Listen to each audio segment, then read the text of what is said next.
안녕하세요. 사랑하는 나그네 교회 여러분, 그리고 그리스도 안에서 하나님의 말씀을 감사함으로 기쁘게 읽어가는 형제 자매 여러분, 오늘 우리가 읽을 하나님의 말씀은 시편 36편입니다. 악인은 도대체 어떠한 상태에 있는 사람이기에 그 무서운 하나님의 심판을 받게 되는 것일까? 악인은 어찌하여 하나님께서 베푸시는 인자와 그 자비로운 구원의 길로 가지 않을까? 이와 달리 이제 하나님께서 베푸시는 구원의 은총을 받아 하나님을 찬송하는 의인은 어떠한 신앙의 자세를 갖고 이 세상을 사는 것일까? 이런 등등의 질문, 즉 의인과 악인에 대한 극명한 대조가 오늘 시편 36편에서 나타나고 있습니다. 다윗의 시입니다. 다윗의 찬송을 통해서 이러한 내용에 대한 교훈을 들으면서 함께 그 찬송을 우리 마음에 불러보도록 하겠습니다. 1절부터 4절은 악인에 대한 묘사가 나옵니다. 한번 살펴보실까요? 1절, 악인의 죄가 그의 마음속으로 이르기를 그의 눈에는 하나님을 두려워하는 빛이 없다 하니. 악인은 그 죄가 그 마음속에 꽈리를 틀고 마음을 지배하고 있습니다. 그래서 감히 공의로운 하나님을 두려워하지 않으면서 말이죠, 하나님 심판을 업수히 여깁니다. 따라서 죄를 멀리하고 억제하는 마음을 가져야 될 하나님의 무서운 심판에 대한 두려움을 그들 멸시하니까 아예 그들은 어떠한 형태든지 양심의 탄식과 하나님의 말씀의 심판에 대한 경고를 결국 거부하고 그것으로 인한 유익을 다 상실해버리는 아까운 데 있습니다. 이러한 마음의 교만함에 대해서 2절은 이렇게 설명하고 있죠. 그가 스스로 자랑하기를 자기의 죄악은 드러나지 아니하고 미워함을 받지도 않을 것이라, 이렇게 한다고 되어 있습니다. 스스로 자신을 높이고 자랑합니다. 그래서 말하기를 자신의 죄악, 그것이 어디 있느냐, 내가 볼 때는 무슨 죄악이 또 하느냐, 자신의 안목 속에서는 죄가 없다고 큰 소리를 치는 것입니다. 그리고 자신이 보기에는 미워할 만한 죄가 없다고 말하는 것이죠. 그리고 우쭐대면서 악인은 스스로 정죄받을 어떠한 악이 자신이 없다고까지 자신의 판단을 내세우면서 교만하게 우쭐대는 겁니다. 그리고 하나님이 계신다는 사실을 부정하는 하나님의 심판을 두려워하지 않으니까 하나님이 자신에게서 죄 심판할 어떤 죄를 찾지 못한다고까지 말하는 것이죠. 이것은 이제 자신의 안목 속에서 얼마든지 하나님 앞에서 대적해서 자기를 변호할 수 있다는 교만함까지 이 속에 깔려 있는 것입니다. 과연 그럴까요? 3절에 보니까 하나님 보실 때 그에 대해서 어떻게 평가하는지, 3절, 그의 입에서 나오는 말은 죄악과 속임이라 그는 지혜와 선행을 그쳤도다. 이건 하나님의 판결입니다. 악인이 뭐라고 말하고 어떤 변명을 말해도 그 입에서 나오는 말은 죄악과 속임이니 진실하지 않고, 죄가 아무리 스스로 자기를 높이고 자랑하여도 어떤 죄도 드러날 것이 없고 또 미움을 받을 만한 죄가 없다, 아무리 스스로 강조해도 그것은 어리석은 말일 뿐입니다.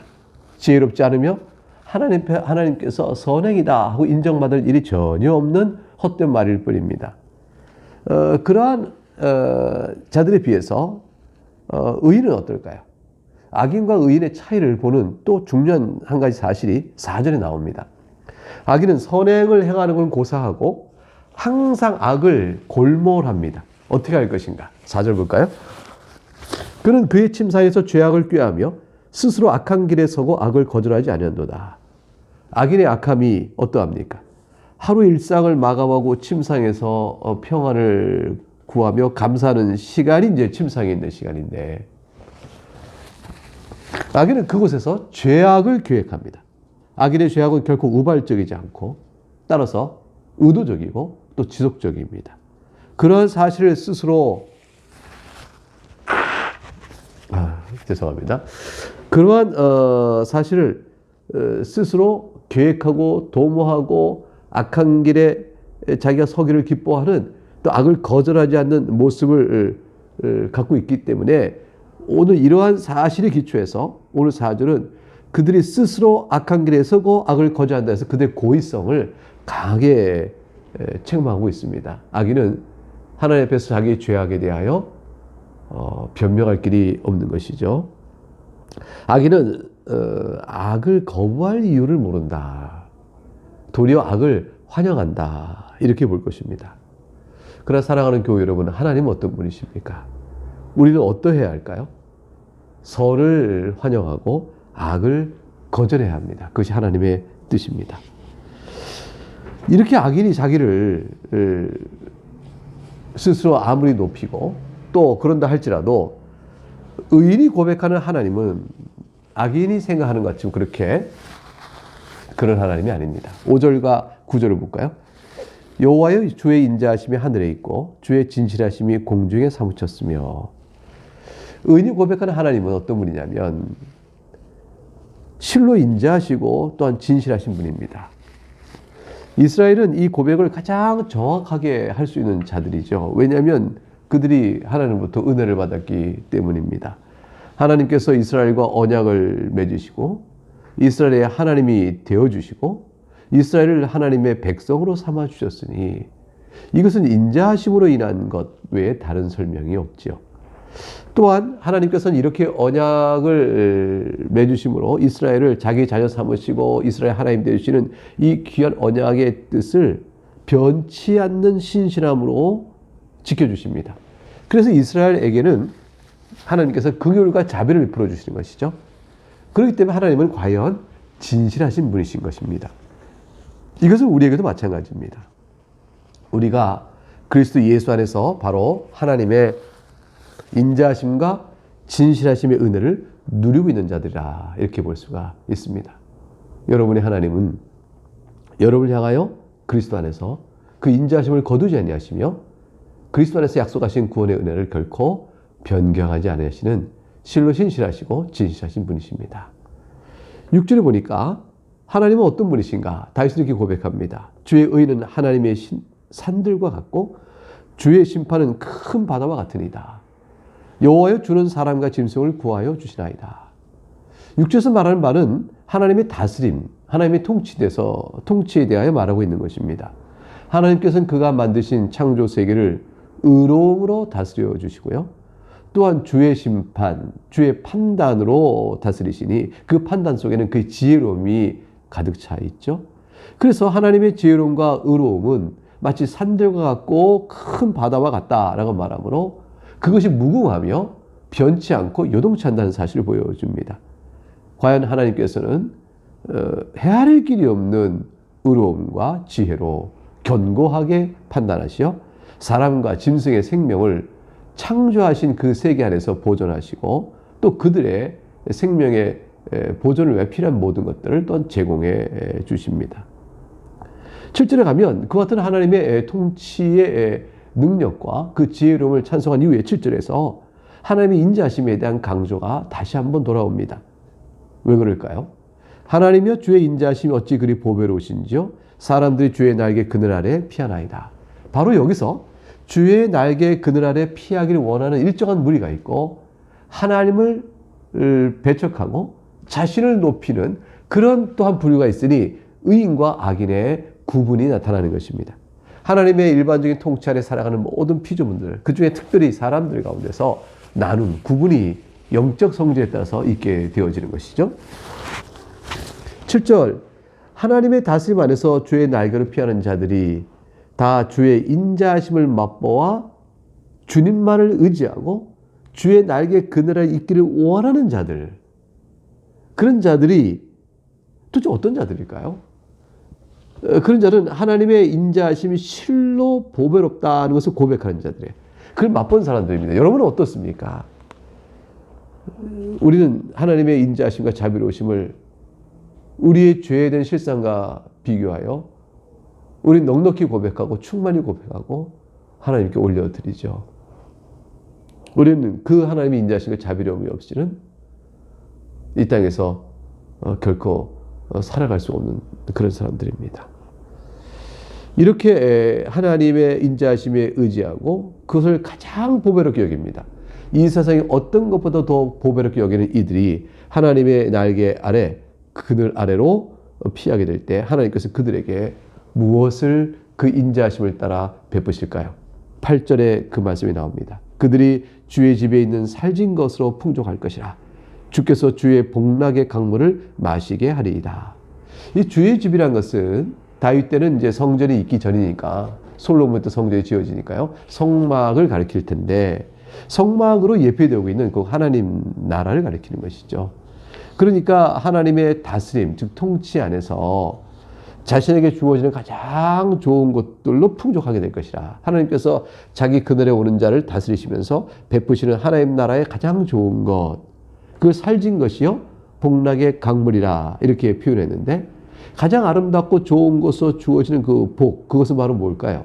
하나님 앞에서 살아가는 영원한 생명입니다. 하나님 앞에서 그 지극히 높으시고 거룩하신 하나님 앞에서 모든 죄 용서를 받고 허물에서 사함을 받고 그 마음에 죄된 마음이 맑고 거룩한 상태로 바뀌어 그 하나님의 영광에 찬송해 살아가는 그렇게 누려지는 영원한 생명, 영적 생명, 영원한 생명, 영생, 이것이야말로 가장 살진 것과 좋은 것이고 그것을 위하여 필요로 되는 모든 것들을 주시는 것, 그것이 바로 가장 살진 것과 또 주의 복락의 강물이라 할 것입니다. 이거 관련해서 구절은 바로 생명의 원천이 주께 있다고 고백하죠. 진실로 생명의 원천이 주께 있사오니 주의 빛 안에서 우리가 빛을 보리이다. 주님의 인자하심을 의지하며 주의 날개 그늘 아래로 피하는 자는 바로 생명을 누린다 되어 있고 빛 가운데 간다 되어 있습니다. 왜 그럴까요? 주님 자신이 생명의 원천이요 생명 그 자체이기 때문에 그렇습니다. 주님이 또한 진리이기 때문에 빛이십니다. 그러므로 악인은 결코 주의 날개 그늘 아래 거할 수가 없습니다. 오직 하나님의 은혜를 입어서 주님의 생명의 원천 안에서 생명의 원천 주님께 주시는 그 은혜의 생명을 바라보고 그 가운데 실로 감사하며 그 가운데 주를 영원토록 찬미하기를 바라여 주의 빛 대신 진리 가운데 나오기를 기뻐하는 사람, 그런 사람들이야 바로 주의 날개 그늘 보호 안에서 주께서 베푸신 살진 것과 복락의 강물을 마실 수 있게 되어지겠죠.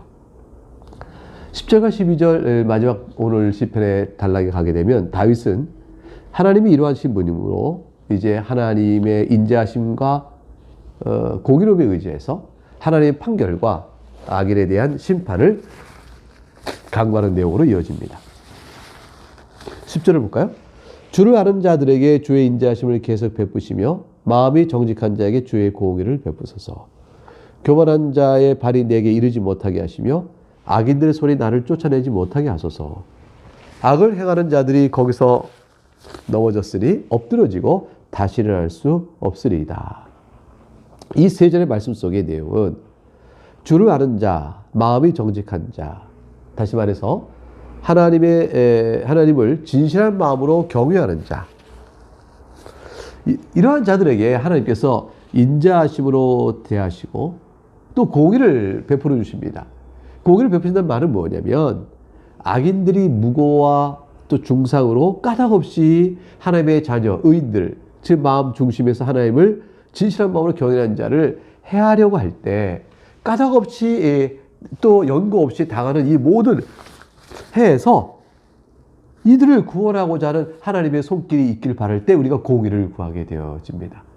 우리 자신의 허물이 있어 주 앞에서 회개하고 참여하고 돌아올 때 인자하심으로 그걸 덮어가려우시고 악인들의 모든 무고와 중상으로 인한 해를 받지 않도록 하나님께서 그 악인들의 악함을 가려내실 때 또한 공의가 우리에게 은혜가 되어지는 것이죠.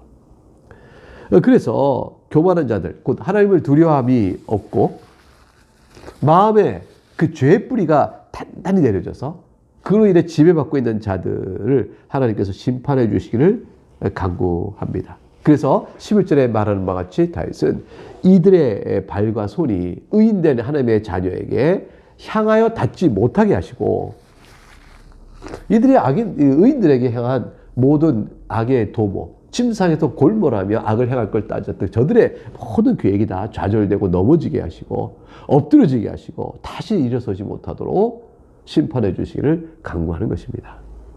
이 간구가 마침내 응답되는 때, 그때를 우리는 바라보며 오늘의 인생을 사는 것입니다. 그날은 이미 약속되어 있습니다. 우리 주 예수 그리스도께서 이 땅에 다시 오실 그날에 확연히 이루실 것을 우리에게 말씀해 주시죠. 우리 한 인생이 마치게 될 때라도요, 이미 우리는 낙원에 가신 그리스도를 눈으로 배우며 내 영혼이 주를 배울 날에 내 몸은 비록 썩어져 잠시 동안 주께서 우리 부활하실 때까지 이 땅에 있겠지만 그러나 그날에 이미 우리는 이 승리의 약속이 이루어질 것을 미리 맛보게 될 것입니다. 그때 의의 나라가 우리에게 새롭게 시작될 것이고요. 그래서 성도란 무엇입니까? 다윗도 그렇고 오늘 우리가도 그렇습니다. 이 긴 교회 역사 속에서 아담 이후 하나님의 택한 백성은 바로 이 소망의 때를 바라보면서 죄 아래 있는 이 세상 속에서 신앙의 걸음을 주의 은혜 가운데 인내로 걸어가는 것이죠. 이러한 사랑의 복이 여러분 모두에 있기를 바랍니다. 이 말씀 오늘 주일에 내일 주일인데 주일에 여러분이 이 말씀을 읽게 될 것입니다.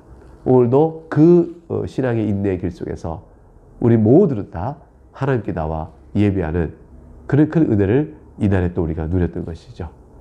자, 어려운 인생길, 특별히 코로나19로 인해서 여러 가지 환란이 있고 만남이 자유롭지 못하고 서로 어려움이 나름대로 각각 있겠지만 오늘 하루도 잘 감당하시고 복된 주일에 주를 찬송하는 그 은혜 가운데서 오늘 말씀에 덧붙일 교훈들이 더 여러분 모두에게 잘 적용되어지는 큰 기쁨이 있기를 주의 이름으로 축복하겠습니다.